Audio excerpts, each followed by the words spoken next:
And as we head over to Taylor Young. Now, Taylor, this place, as modern as it may look, it's got a pretty interesting past.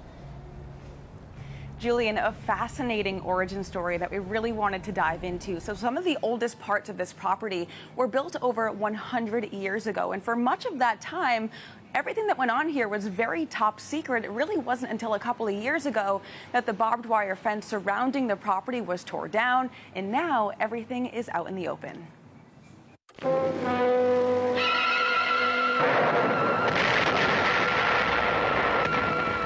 We faced the monumental job of getting them the tools for their fighting. Designing those tools, testing them, making those tools, mass making them.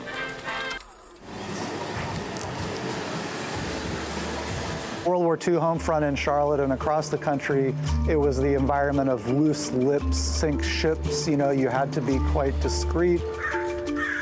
Once the subject of whispers, now a canvas of color and creativity. But hiding in plain sight between the walkways, markets, and shops are the bones of something that refuses to go unseen any longer. Charlotte's always been a kind of go-go pro-business city where the impulse is often just knock stuff down, build up new things. But not here. At Camp North End, the past isn't being replaced. It's being revealed. Absolutely. I mean, this site is really a remarkable site in terms of Charlotte's industrial history, even U.S. industrial history. And it all started here, inside this 240,000 square foot building, the first of its kind in the South. So we're currently sitting inside the Ford factory, built in 1924 by the Ford Motor Company.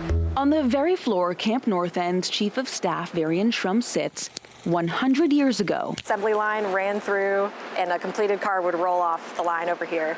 Was the same spot Charlotteans assembled more than 300,000 first-of-their-kind cars. So Charlotte participated in the early kind of auto age of auto mass production led by Henry Ford. Very exciting. A contribution to the automobile industry that lasted until the Great Depression. The plant shut down, but quickly more walls went up.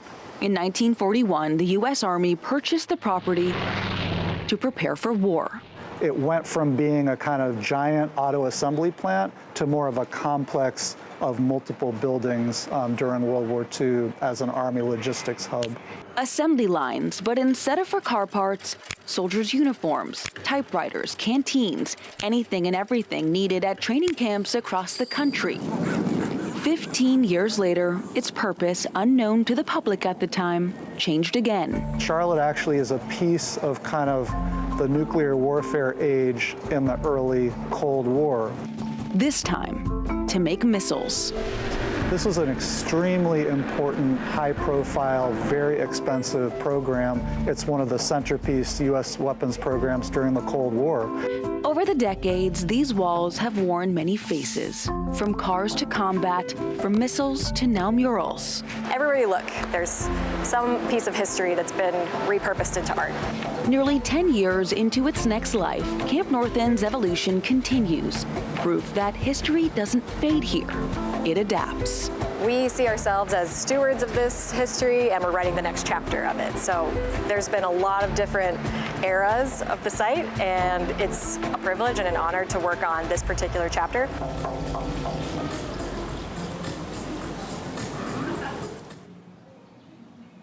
So we heard about all of the different eras here at Camp North End, and we are not even in the final era right now. So we are about halfway through a 20-year plan for this property.